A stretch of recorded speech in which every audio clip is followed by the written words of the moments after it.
आप देख रहे हैं मिड कैप मंत्रा और अब यहां से रुख करेंगे कुछ खबरों का। सरकार जल्द ही प्रधानमंत्री आशा स्कीम को जारी रखने का और इसका दायरा बढ़ाने का मंजूरी दे सकती है। इसके तहत सभी दालों और तिलहन को एमएसपी पर खरीदने की योजना है। एक्सक्लूसिव डिटेल्स के साथ असीम मनचंदा मौजूद है। असीम, बताइए क्या डिटेल्स हैं?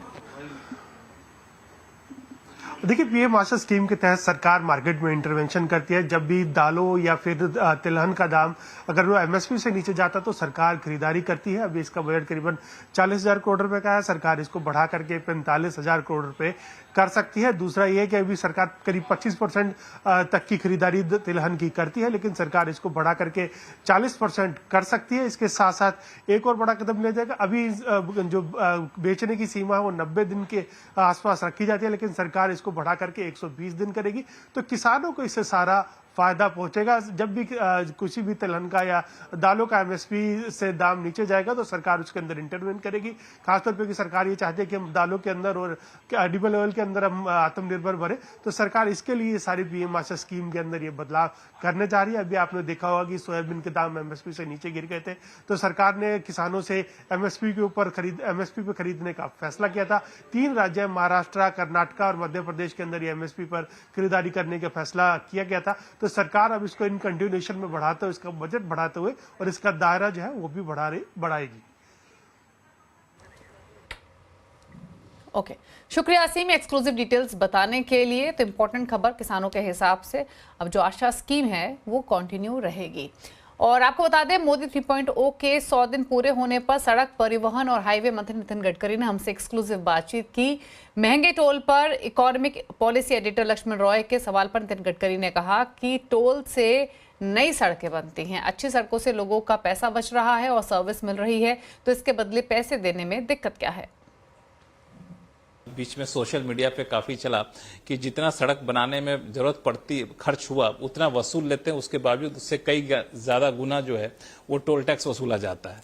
तो ये एक बात तो ऐसी है कि कश्मीर में 2 लाख करोड़ का काम करें वहां थोड़ी टोल मिलता है। नॉर्थ ईस्ट में 3 लाख करोड़ के काम हो रहे वहां थोड़ी टोल मिलता है।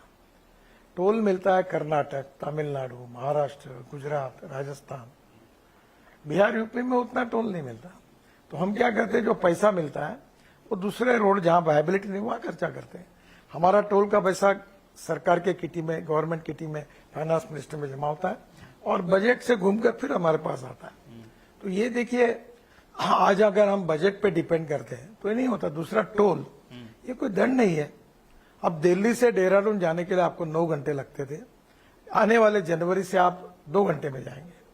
दिल्ली से अमृतसर जाने के लिए 12 घंटे लगते थे, आप 4 घंटे में जाओगे। दिल्ली से जयपुर 5 घंटे 6 घंटे लगते थे, अब 2.25 घंटे में जाइए। दिल्ली से आप मुंबई 48 आवर्स लगते थे, अब 12 घंटे में गाड़ी जाएगी। कश्मीर अपना चेन्नई से बेंगलोर 5 घंटे लगते थे, 2 घंटे में जाएंगे। कहना ये चाह रहे हैं कि मैं आपको एक बात बताता हूँ कि जब समय बचता है तो गाड़ी भी कम चलती है। मुंबई से पुणे जाने के लिए 7 घंटे लगते थे, अब 2 घंटे हुए, तो 5 घंटे का पेट्रोल नहीं बचा, टाइम नहीं बचा। देखिए, if you want good services you have to pay for it, वो सेविंग है।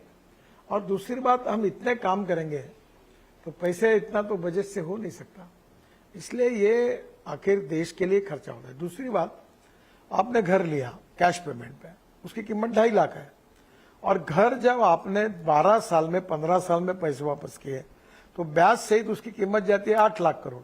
तो क्या ये वो 2.5 लाख का 8 लाख करोड़ पर ऐसा होता है क्या? ब्याज होता है, उसका प्रॉफिट भी होता है।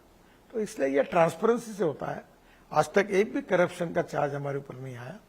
और उसमें मेंटेनेंस भी, जिस रोड की बात की, उस रोड पर पुराना डीपीआर गलत था, कॉन्ट्रैक्टर भाग गया, परिस्थितियां बदल गई, जो पुराने काम थे उसको नहीं। अभी ये मुंबई, पुणे, दिल्ली, जयपुर 4 फ्लाईओवर मैंने बनाया, गुड़गांव का अंडरपास बनाया, ये कहाँ पार्ट का प्रोजेक्ट का पार्ट था?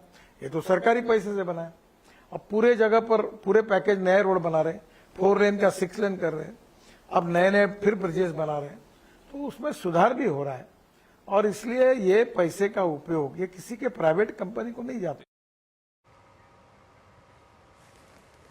तो ये आपने सुना कुछ खास कॉन्वर्सेशन नितिन गडकरी के साथ, और कुछ इंपॉर्टेंट कॉन्वर्सेशन जो हुआ आम लोगों के हिसाब से वो आपने सुना। रुक रहे हैं एक ब्रेक के लिए। ब्रेक के उस पर आप लेकर आएंगे खिलाड़ी नंबर 1 का अपडेट। जल्द वापस आते हैं।